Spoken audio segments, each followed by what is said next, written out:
సెంట్రల్కి తన్ని తన్ని తరివేస్తారు. గురుగారు నిన్న అంతా కూడా జైల్లో ఉన్నప్పుడు ఎవరితో కూడా మాట్లాడలేదు అనేది ఇక్కడ క్లియర్ గా వినిపిస్తున్న మాటలు అనమాట. సో మాట్లాడకపోవడానికి రీజన్ ఏమై ఉండొచ్చు అంటారు? అంటే తను పోలీసులు ఇటు మీడియాతో కూడా చెప్పడం జరిగింది, చట్టం తన పని తాను చేసుకుంటూ పోతుంది అని చెప్పి. సో ఇది సైలెంట్ గా ఉన్నదాని వెనక కూడా ఇవాళ చాలా మంది ఇంత సైలెంట్ గా ఉన్నాడంటే ఏమైనా చేయబోతున్నాడా, బయట నుంచి ఏమైనా చేస్తాడా, మళ్ళీ అమ్మాయిని వీళ్ళ ఫ్యామిలీ మెంబర్స్ తో కానీ లేకపోతే తినకున్న సర్కిల్లో ఉన్న వాళ్ళతో కానీ ఏమైనా తీసుకెళ్లే ప్రయత్నం చేస్తాడా, అందుకే ఇంత సైలెంట్ గా ఉన్నాడా అన్న దానిపైన కూడా క్వశ్చన్స్ వస్తున్నాయి. ఏమంటారు దీనికి? నిజంగా ఇలాంటి చేస్తాడంటారా? ఇక్కడ మీరు ఒక పాయింట్ అబ్జర్వ్ చేయాలి. వాడు డిపార్ట్మెంట్ వాళ్ళు వాడిని తీసుకొచ్చినప్పుడు వాడిలో ఏమన్నా బాధ అనేటువంటిది వ్యక్తమైందా? అవలా వాడిలో నేను జైలుకి వెళ్తున్నాను అనేటువంటి షై ఏమన్నా ఫీలింగ్ ఇచ్చాడా? ఇవ్వలా. ఎలా ఉందంటే మీడియాలో కనపడితే చాలన్నట్టు ఆడు మాట్లాడే మాటలు కూడా తప్పుడు తడబడుతూ మాట్లాడాడు. చట్టం తన పని చేసుకుపోతుంది అని. అలాగే నిజంగానే తన పని తాను చేసుకుపోతుంది. వీడు వీడు బూతులు తిట్టిన వాళ్ళందరూ ఉన్నారు అక్కడ, పిచ్చి కొట్టుడు కొడతారు. పైగా నిన్నొచ్చిన కొత్త రిపోర్టు వీడికి 2 సార్లు ఇంకా దీనికి ఆపరేషన్ అయింది అని చెప్పి మెడికల్ రిపోర్ట్స్ వచ్చినాయి. ఫస్ట్లోనే చెప్పానమ్మా నేను, వాడి దగ్గర ఉన్నటువంటి పుర్రెలే ఆ కపాలాలే వాడిని మింగుతాయి అని చెప్పా. ఇక్కడ అసలు ఆ కపాలాలకి కూడా DNA టెస్ట్ చేయాలి. అది ఎవరివి? వీడే చంపి పాతేసి తీసుకెళ్ళాడా? వీడికి అన్ని పుర్రెలు ఎక్కడి నుంచి వచ్చినాయి? ఇంకా ఎంతమంది అమ్మాయిలు ఉన్నారు? ఇవన్నీ బయటికి రావాల్సింది.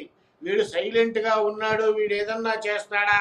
సైలెంట్గా లేకుండా అరిస్తే తోలు తీస్తారు అక్కడ.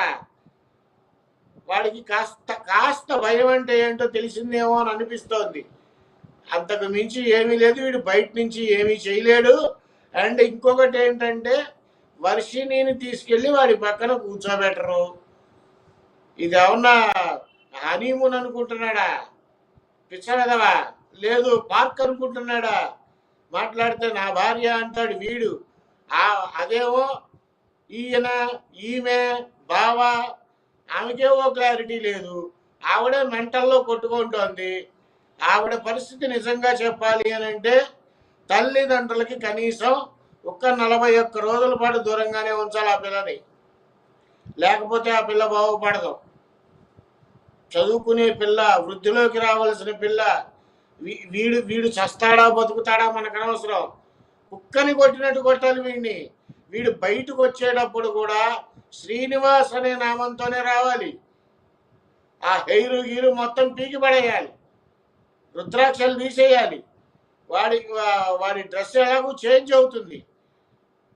ఆ విగ్గే కదా పెట్టుకుంది. అది బయటకు వచ్చాడు ఒకవేళ అనంటే శ్రీనివాస్ అనే పేరుతోనే రావాలి. పిచ్చి పిచ్చి వేషాలు ఇంకొకసారి వేస్తే వీడిని చంపి జనాలు పాత్రేస్తారు. అయితే బాలకృష్ణ గారు, ఇంకొక విషయం, మీరు స్టార్టింగ్ లో చెప్పారు కదా ఆ పిల్ల కాళ్ళు ఏ విధంగా ఉన్నాయి, అలాగే అమ్మాయి బక్కచిక్కిపోతోంది, ఇంతకు ముందు ఉన్నట్టు లేదు అని చెప్పి మీరు కొన్ని సందేహాలు కూడా బయట పెట్టడం జరిగింది కదా. అయితే నిజంగానే ఆ అమ్మాయికి వశీకరణ జరిగింది అనుకోవచ్చా? ఎందుకంటే కొంతమంది దీన్ని కొట్టి పారేస్తూ ఉన్నారు. నిజానికి అలాంటిది ఏమీ లేదు. ఇంట్లో ఉన్న పరిస్థితుల వల్ల ఎలా బయటపడాలి అనుకున్న టైంలో వీడు ఒక ఆసరాగా కనిపించాడు కాబట్టి వాడితో వెళ్ళిపోయింది తప్ప నిజమైన వశీకరణ కానీ లేకపోతే లోబర్చుకోవడం కానీ అలాంటిది ఏది కూడా జరగలేదని చెప్పి మరి కొంతమంది వాదించడం మనం చూసాము. మరి నేను మీరు ఆ అమ్మాయిని క్లియర్ గా వీడియోలో విష్ణు మీకు చూపించారు కాబట్టి చూపించినప్పుడు మీకు నిజంగానే అలా అనిపించిందా? అంటే ఆ అమ్మాయికి వశీకరణ జరిగింది అంటే ఎటువంటి మంత్రమైన ఆ అమ్మాయి పైన ప్రయోగించారు అన్న దానిపైన క్లియరెన్స్ ఏమైనా వచ్చిందా మీకు? వశీకరణ వాడికి వచ్చు అంటే నేను నమ్మను. మరుగు మందు పెట్టి ఉంటాడు, అందులో 1000% నాకు నమ్మకం ఉంది. ఎందుకంటే ఆ మరుగు మందు అనేది మరుగు చెట్టు అనే దీని నుంటే వస్తుంది. అది తంత్రమూలికా శాస్త్రంలో రాసి ఉంది. ఈ మరుగు మందు పెట్టడం వల్ల వచ్చే ఫలితాలు ఎలా ఉంటాయంటే, మనం ఒక 2-3 భోజనం ఒకేసారి తిన్నా కానీ అది శరీరానికి పట్టదు. మనిషి లావెక్కడు, రోజు రోజుకి బరువు తగ్గుతూ ఉంటాడు, కాళ్ళు నల్లబడుతూ ఉంటాయి, తర్వాత కాళ్ళు సన్నబడతాయి. ఇలా ఒక్కొక్కటి ఆ తర్వాత ఒక్కొక్క దాని మీద అవయవాల మీద ప్రభావం చూపిస్తూ ఉంటుంది. ఇలాంటిది ఖచ్చితంగా చేసే ఉంటాడు.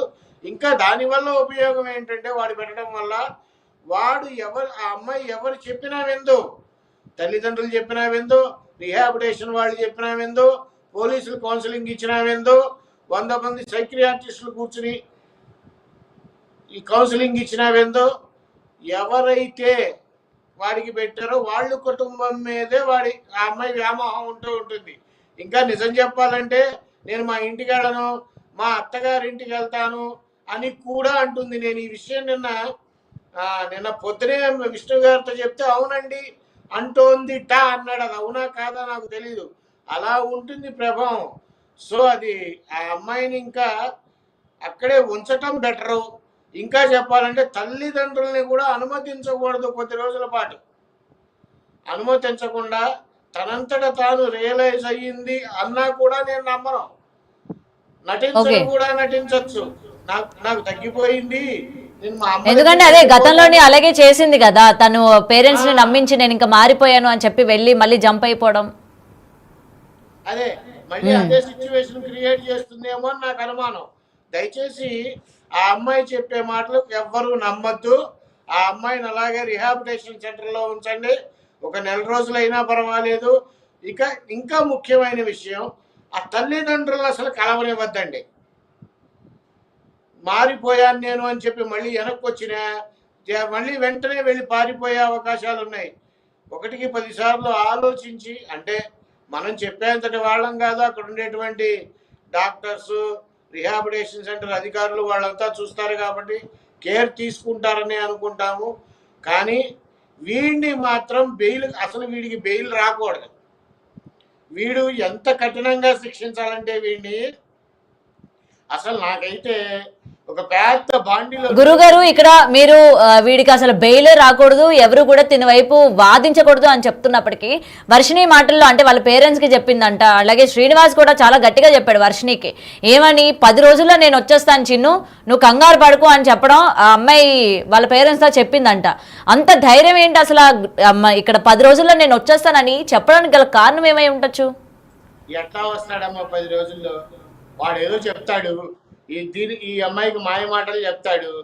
ఈ అమ్మాయికి దీని గురించి తెలియదు. 10 రోజుల్లో ఎట్టా వచ్చేస్తాడు? ఇవన్నీ ఉత్త పిచ్చి మాటలు. వీడు కామ్గా కూర్చున్నాడు సెల్లులో, వీడు యోగాలు చేస్తున్నాడు, ఇవన్నీ నేను నమ్మను అసలు. వాడికి అసలు ఏమీ రాదు. మహా చేస్తే ఒంటి కాళ్ళ మీద ఉంచుని ఉంటాడు, లేదంటే కాళ్ళ మీద కాలేసుకొని కింద నేల మీద కూర్చుని ఉంటాడు. అది ధ్యానం అని వీళ్ళు అనుకుంటున్నారు. నేను ఇంకోటి కొత్తది విన్నా, అది కరెక్టో కాదో తెలీదు, జైల్లో వీడిని కొట్టారని కూడా విన్నా. జైల్లో శ్రీనివాసుని కొట్టారు అని విన్నా, సాటి ఖైదీలే. ఓకే, అది ఎంతవరకు నిజమో అబద్ధం అనేటువంటిది తెలియదు, కానీ నాకు వినడానికైతే విన్నాను.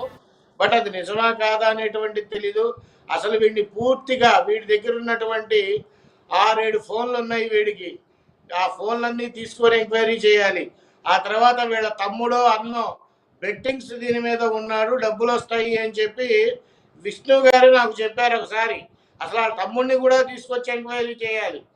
ఆ తర్వాత వీడి అకౌంట్కి ఇంకా ఏ అకౌంట్స్కి వెళ్ళినా ఈ డబ్బులు యోగి ప్రభాకర్ గారి అకౌంట్కి వెళ్ళిందా, ఆ అకౌంట్ నుంచి వీడి అకౌంట్కి వచ్చిందా అనేది కూడా ఎంక్వైరీ చేయాలి. ప్రతిదీ క్షుణ్ణంగా ఎంక్వైరీ చేయాలి.